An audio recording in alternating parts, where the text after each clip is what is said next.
les choses ont changé derrière moi et en fait c'est juste que je refais l'intro parce que comment vous dire que le son a saturé et que ça faisait des gros pocs et j'aimais pas. Du coup j'ai refait l'intro et d'où le fait que ça ait changé. Bref, à plus, bienvenue. Enfin, plutôt prenez un thé, des cookies et j'espère que ce que je fais vous plaira.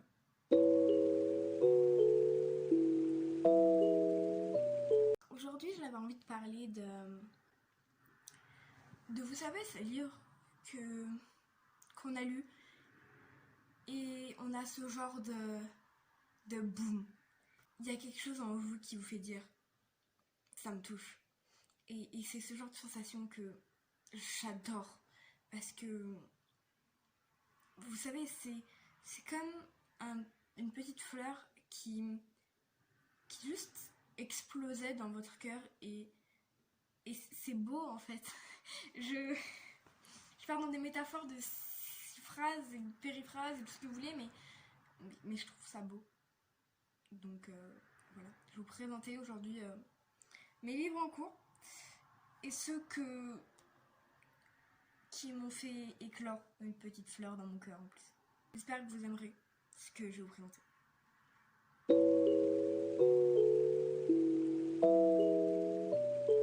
Premier livre. Ce livre, je l'ai reçu quand j'avais, je crois, c'est 11 ans. Cette année, voire 10. C'était vraiment, je crois, le premier livre qui m'a vraiment genre justement fait éclore une petite fleur dans mon cœur et vraiment j'ai dû le lire facile 15 voire 20 fois. Donc je connais l'histoire par cœur sur le bout des doigts et de la langue et de tout ce que vous voulez. Mais si je dois le relire aujourd'hui encore 20 fois voire 30, ça me dérangera pas parce que je l'aime tellement. Mais vraiment, je l'aime tellement, mais d'amour. Alors, ce livre, c'est Les Princes Charmants n'existent pas, de Maya Brami. Il a été publié aux éditions Nathan, et de toute façon, vous aurez toutes les petites infos. Là, normalement, je vais faire un petit carré, vous aurez tout. Et ce livre, en fait, il parle d'une fille qui, un jour, sur sa terrasse, elle reçoit une lettre qui lui est pas destinée, mais qu'en fait, elle vient, cette lettre, d'un de ses voisins qui est plus haut. En fait, elle va aller lui répondre en mode désolée, j'ai eu ta lettre dans mon bac à fleurs, je voulais pas la lire, mais la curiosité. Et ils vont avoir un échange de lettres. Il va, à la fin, je sais ce qui se passe, mais de toute façon, on sait tout ce qui se passe dans l'histoire comme ça, mais vous savez, genre, c'est pas, pour moi, c'est pas une histoire que j'ai pu lire 150 fois. Et moi qui adore les choses épistolaires, donc à base de lettres. Ah, oui. Bref. Donc, ce livre, il m'a vraiment fait. Comment je peux dire ça? Enfin, il m'a vraiment émue dans le sens où j'étais pas très grande quand je l'ai lu et ça a un petit peu fondé ma vision de la relation parce que cette phrase de ce livre, donc Les Princes Charmants n'existent pas, vraiment j'ai basé beaucoup de choses là-dessus et en soi, c'est pas une mauvaise chose, je veux dire. C'est pas une bonne, c'est pas une mauvaise. Du coup, je suis la Suisse. Pour ceux qui ne comprennent pas, ça veut dire je suis neutre parce que la Suisse dans les 2 guerres mondiales, elle était neutre. Bref, histoire à part. Bref, et ouais, ce livre, si vous avez l'occasion, il a été édité il y a très longtemps, ça fait 6 ans maintenant, si je l'ai eu à mes 10 ans, donc ça fait longtemps, mais si vous l'avez lu ou n'importe quoi, venez en discuter. Je serais curieuse de savoir ce que vous en pensez. Le deuxième livre que je vais vous présenter, c'est un manga qui s'appelle Éclat d'âme. Voilà, avec ce petit jeune homme. Je dis bonjour. Ce petit jeune homme, il se cherche parce qu'il sait pas du tout ce qu'il aime, ce qu'il veut. Et de tout le monde à son école le traite de gay, vous savez, genre le type de truc super drôle, que les gens viennent et vous charrient avec ça. Et ben, dans ce livre, il est pas bien et il fait la rencontre de quelqu'un voulant se foutre en l'air. Et cette hôte, comme on l'appelle dans le manga, on sait pas trop ce qu'elle veut. On sait juste que elle lui dit je suis là si tu veux parler, et elle a une sorte de salon de thé, pas de thé. Et elle lui fait je suis là, donc tu peux parler, mais je t'écouterai pas. Enfin, tu vois, c'est comme si en fait, genre, vous parlez au vent. Et souvent dans le manga, du moins dans le premier tome, parce que les deux autres sont dans le bordel, enfin, vu que j'ai enlevé tous les livres, ils sont là-dedans. Et dans les deux autres tomes, c'est pareil, il s'énerve parce que, en fait, elle lui répond pas. Tu parles au vent, et le vent ne te répond pas. Mais est-ce que finalement, c'est mieux que le vent te réponde pas? Parce que peut-être que des fois, c'est mieux d'écouter les gens et de rien dire. Parce que si vous dites quelque chose, vous allez déclencher pire que du simple vent. Ou alors, peut-être que la personne en face va pas penser comme vous, et du coup vous allez vous sentir confuse et vous allez pas vraiment comprendre. Donc, des fois, vaut peut-être mieux parler au vent. Et vraiment, je pense que c'est quelque chose que je vous dirai plusieurs fois. Si ça vous fait du bien de juste parler, genre, ou écrire, ou n'importe quoi. Parlez ou écrivez, vraiment. Parce que c'est bénéfique. Bref, je m'étale. Troisième livre que je vais vous présenter, bon, vous le connaissez tous, et si vous ne le connaissez pas, vous le connaissez au moins de nom. C'est le journal d'Aurélie Laflamme, que j'ai eu pour mes 13 ou 12 ans, je crois. Oui, s'il y a bien une chose que je me souviens, c'est l'âge où je reçois livres. No joke, c'est quelque chose que vraiment, genre, je retiens de ouf. Parce que les livres sont importants pour moi. Oui. Non, mais cherchez pas, je suis comme ça. Bref, ce journal, en gros, il parle de la vie d'une fille qui, je crois, elle a quel âge? Elle a 14 ans à ce moment-là. Et elle parle de sa vie, de ses problèmes, de tout, en fait. Elle dit ce qu'elle vit. Et je pense que ça a été un succès. Parce que justement, en fait, c'est quelque chose auquel... Enfin, c'est une vie qui est pas trépidante, mais tout le monde peut l'avoir. Et du coup, les gens aiment bien ce genre de choses. De toute façon, les gens ont un problème avec le voyeurisme. Tout ce qui touche aux journaux, aux trucs dans le genre, les gens vont avoir une tendance à aller vers ce genre de choses-là. Parce que ils aiment savoir. Et je trouve que c'est assez révélateur d'ailleurs. L'humain aime savoir. Aime envier. Il aime savoir plein de choses qui n'ont aucune incidence sur sa vie. Vraiment, genre, ça n'a aucune incidence sur sa vie. Mais il aime savoir. Parce que l'humain est curieux. Mais d'une curiosité presque déconcertante, voire flippante des fois.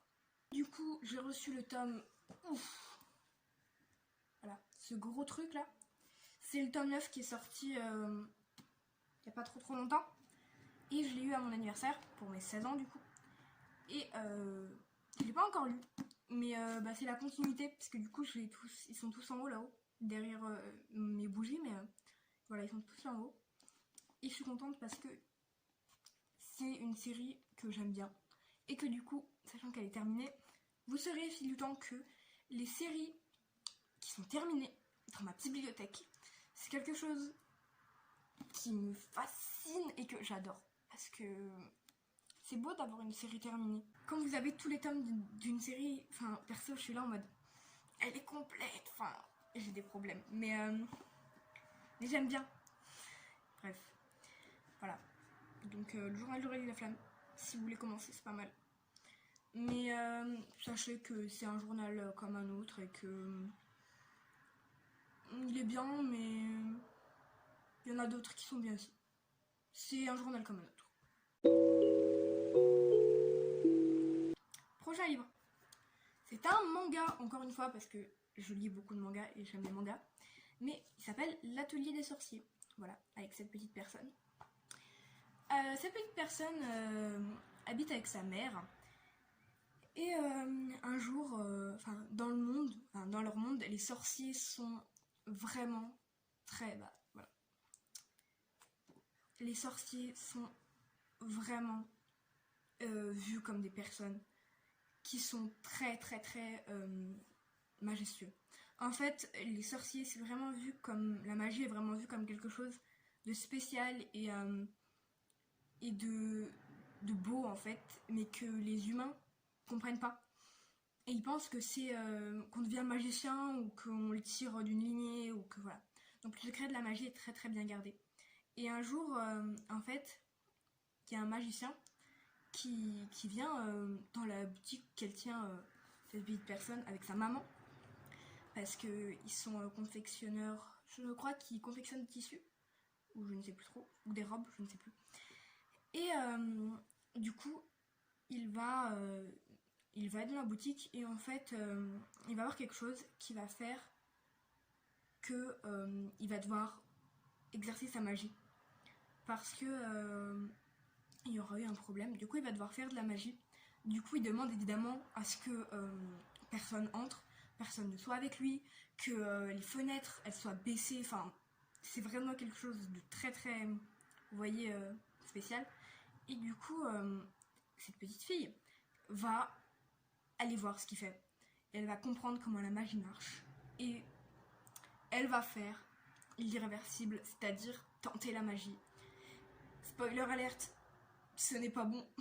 Surtout pour elle, c'est pas bon ce qu'elle va faire, donc non, vraiment, après les tomes d'après, parce que oui, j'ai encore des tomes, c'est ce que je vous dis, j'aime avoir des séries complètes. C'est une bonne série qui parle de magie et les codes qu'elle transmet sont pas mal aussi, dans le sens où ils sont mignons. Vous savez, c'est le bon mignon, le côté bon mignon des choses. Bref, prochain livre. Du coup, c'est le... Je suis en train de recompter pour les voir. 1, 2, 3, 4e. Du coup, celui-là, c'est le 5e. Oui. Bref. Ce livre, c'est Amour solitaire de Morgane Hortin. Cette personne, j'ai eu la chance de la rencontrer en dédicace quand je suis allée à Lyon, il n'y a pas si longtemps. Avant le confinement, un petit peu avant, je dirais 1 ou 2 mois. Elle est adorable. Non, vraiment, j'y suis allée avec mes 2 tomes à la sortie du 2e, parce que j'ai connu après le 1er. Et elle est adorable. Elle est gentille et tout. Et elle tient une page Instagram qui s'appelle Amour solitaire, comme le dit le livre. Et bordel, la personne en soi est une pépite. Oh, ça gratte. La personne en soi est adorable et le livre... Bon, je vais vous montrer genre... Est-ce que vous voyez... Voilà. Ce genre de partie bleu, vert, enfin voilà tout ça. Ce genre de partie, c'est les fois où j'ai surligné. Je suis ce genre de personne qui surligne les livres qu'elle est sûre qu'elle ne va jamais revendre. Donc si vous voyez un jour les petits traits surligneurs dans un livre que j'ai, vous savez qu'il y a peu de chances que je le revende. Donc voilà. Et en gros, ce livre-là, il parle d'une conversation avec des textos à une personne qui s'appelle... Elle ne s'appelle pas en fait dans le livre, mais je fais la transposition avec la série qui est sortie aujourd'hui, donc le jour où je tourne la vidéo, donc le 6 avril. La série vient de sortir et le premier épisode est vraiment cool. Et sachant qu'on retrouve les textos du livre, il n'y a rien qui a été touché. Bye. Bref. Et du coup, ce livre il parle d'une relation entre 2 personnes, donc une fille et un garçon. Dans la série Maud et Simon. Et il va parler de leurs échanges, de leurs problèmes, de leur relation qui naît. Et c'est beau. Vous savez, c'est ce genre d'histoire d'amour que justement qui sont belles parce que c'est pas des histoires d'adolescents qui vous voyez, qui savent pas où ils en sont. Ces personnes, elles ont eu des histoires avant et elles sont pas dupes sur tout ça. Et du coup, c'est beau de voir que des personnes, elles arrivent, enfin, elles vivent en fait. Et c'est un amour qui est réel, qu'on a l'habitude et qu'on pourrait vivre. Et bon, je ne pense pas vraiment échanger des textos d'une telle beauté avec quelqu'un, mais ça fait du bien de lire ça. Ça fait vraiment du bien. Du coup, ce livre-là, je ne peux que vous le conseiller, mais vraiment. Si vous avez de la chance, si vous avez la chance à la FNAC d'avoir du temps ou ce genre de truc, juste prenez 5 minutes, lisez les 2 premières pages, et puis vous verrez bien. Au pire, si ça vous plaît pas, ben tant pis. Si ça vous plaît, tant mieux.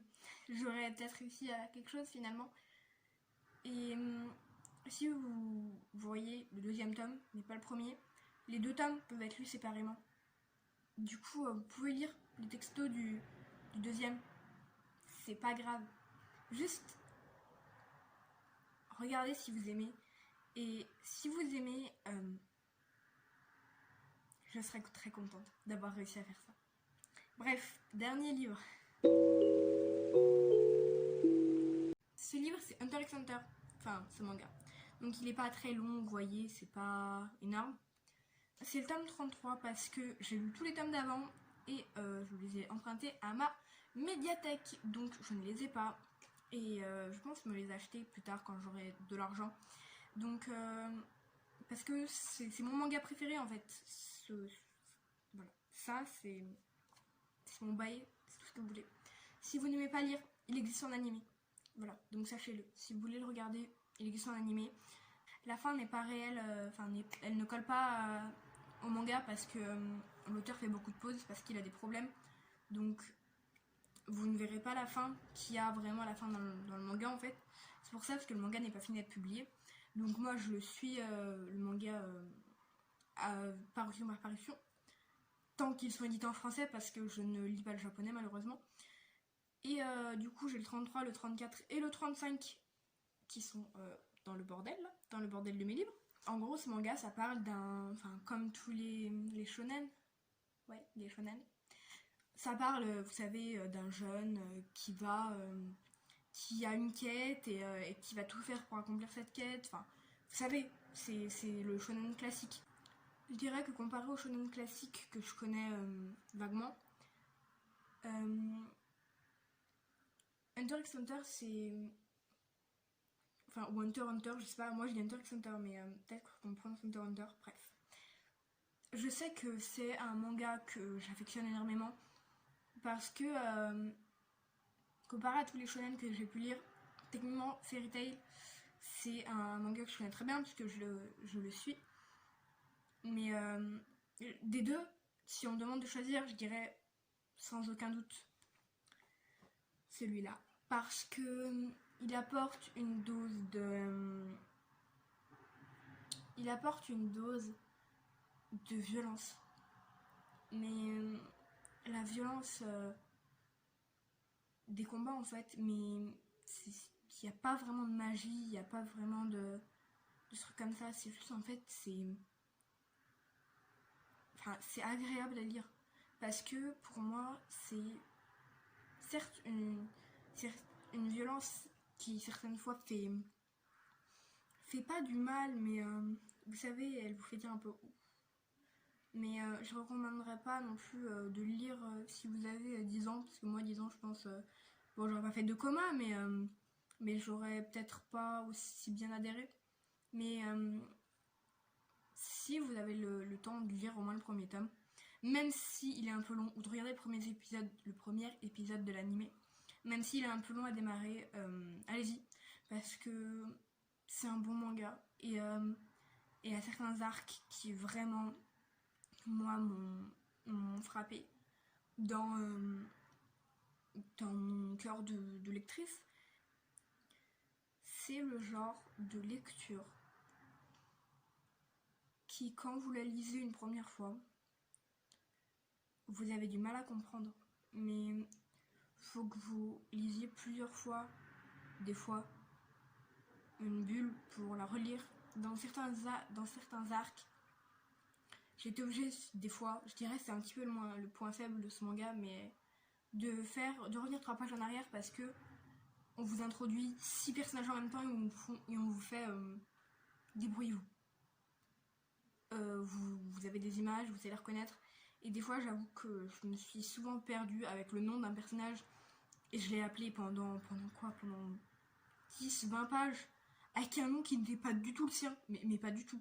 Et je m'en suis rendu compte, genre 20 pages plus tard, et je suis là en mode oh, mais c'est lui! Oh, mais j'avais pas compris! Techniquement, c'est ce genre de choses. Et du coup, si vous avez juste le temps, allez regarder. De toute façon, c'est le confinement, donc si vous n'êtes pas comme moi à faire vos devoirs pendant 8 heures par jour, allez voir l'anime. Parce que il est cool. Vraiment. Même si, bon, la fin, voilà. Mais si vous avez aimé l'anime, bah pourquoi pas, en fait, continuer à l'endroit où s'arrête l'anime et commencer les mangas. Vous aurez la suite, techniquement, et pas une fin qui m'a fait rager pendant pas mal de temps. J'ai parlé de tous ces livres. Et j'aime ces livres comme n'importe quoi parce que c'est mes livres préférés et enfin du moins de ma pile à lire, enfin de ma bibliothèque. J'en ai d'autres bien sûr, mais c'est des bons livres. Et certains, je dis évidemment que je tiens plus que d'autres, mais c'est aussi parce que j'ai des souvenirs attachés dessus. On n'aura jamais tous les mêmes coups de cœur pour les livres, on n'aura jamais les mêmes coups de cœur pour les jeux vidéo, parce que il y a des souvenirs qui sont rattachés, il y a des émotions qui sont rattachées, il y a des choses qui sont rattachées mais par défaut parce que vous jouiez à ce jeu vidéo quand il s'est passé ça dans votre vie et du coup vous associez les deux. Et c'est ça pour moi la beauté du truc, c'est que en fait vous n'avez pas vraiment une seule manière d'aborder un livre ou une seule manière d'aborder un jeu vidéo, parce que on n'a pas tous une seule manière d'aborder la vie. Et peut-être que je vais un petit peu loin, mais pour moi, on a peut-être une manière globale d'aborder une œuvre. Une manière qu'on vous donne, qu'on vous livre et qu'on vous fait. Ça, c'est ce que mon livre veut dire. C'est sa voie directrice. Mais dans cette voie directrice, vous pouvez trouver tellement plus de chemin que juste suivre une route de pavés sans vraiment de sens. Vous pouvez prendre plein de chemins autour. Vous pouvez aller explorer les alentours pleins d'herbes. Vous pouvez aller voir les lacs de votre roman préféré qui sont bleu azur. Vous pouvez aller dans la jungle, et même si vous voulez, et rattacher tous les sentiments que vous voulez. Parce que au final, une œuvre, c'est une petite partie de vous. Moi, je vous laisse. J'espère que cette vidéo vous aura plu et j'espère ne pas vous avoir trop saoulé ou juste trop parlé. Je sais pas ce qui a amélioré. Si vous voyez des choses, juste dites-le moi. De toute façon, je pense que je finirai en quelque sorte par dire que j'en ai une, au moins sur mon Instagram, donc des gens que je connais verront ça et je sais très bien que ça finira par se savoir et au final c'est peut-être pas plus mal. Donc s'il y a des choses à améliorer, dites-moi. S'il y a des choses que vous avez aimées, dites-moi. S'il y a des livres dont vous voulez avoir une précision, malgré la petite fiche que je vous aurais mis là, dites-moi. Je suis là, plutôt, pour parler, débattre avec vous si vous avez envie, et il n'y a pas de souci avec ça. Donc j'espère que tout ça vous aura plu. Moi je vous laisse et je vous dis à plus.